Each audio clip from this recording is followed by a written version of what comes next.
Time for another review. This week we've got One Missed Call 2 from 2005. First thing to note when talking about One Missed Call 2 is that the director of the first film, Takashi Miike, did not return to direct this one. Instead, what we have here is a very inexperienced director who had very little work prior to this, who is now taking the helm, and it shows.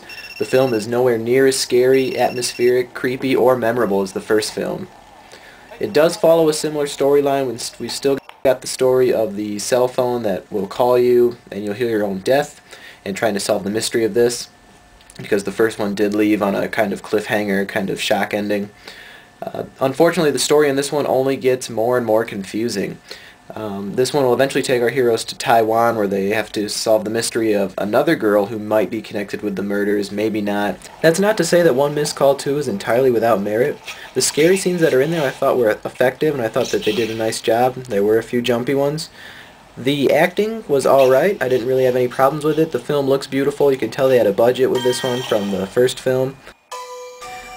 The themes of family and the themes of mystery in the film I thought were really interesting, and I like how the detectives were back from the first film to go deeper into the mystery of Mimiko, the mysterious girl from the first one. Although, like I said, I didn't really care where they took the story, and I felt that this one's not as effective as the first movie in terms of being atmospheric and creepy.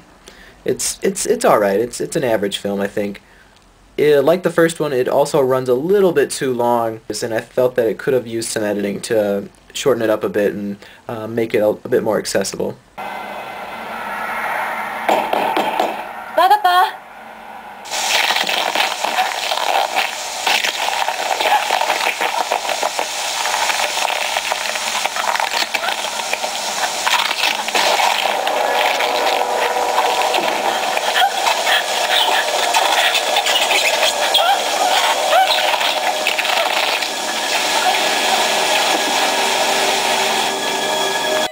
Like the first One Missed Call film, this one was released on Region 1 by Tokyo Shock, and it also gets a 2-disc DVD treatment.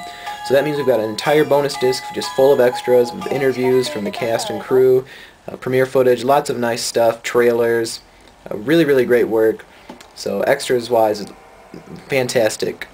And visually and audio-wise, the film sounds great. So yeah, Tokyo Shock did another amazing job here. So here's hoping that they get the third film, One Missed Call Final, and hopefully they release that in the Region 1 as well. At the end of the day, One Missed Call 2 is just an average film for me. I found it to be derivative of a lot of the J-horror trends that are happening out there right now. It's a sequel that doesn't live up to the original, but it still provides a few good scares. So I'll let you try to hunt down the DVD and see for yourself what you think. So thanks for joining me on this review, and as always, we'll see you next time. Woody Allen, what do you think about One Missed Call 2? Well, let me tell you what I think about the movie. I would rather get a call from a demon than no calls at all. I'm just telling you, completely honest right there. You know, I mean, Hollywood is, it's more than dog-eat-dog. It's dog doesn't return other dogs' phone calls, and it's a lesson you're just going to have to learn. Yeah, I thought the movie was wonderful and terrific and very scary. It was very scary. How's that for a Woody Allen impersonation?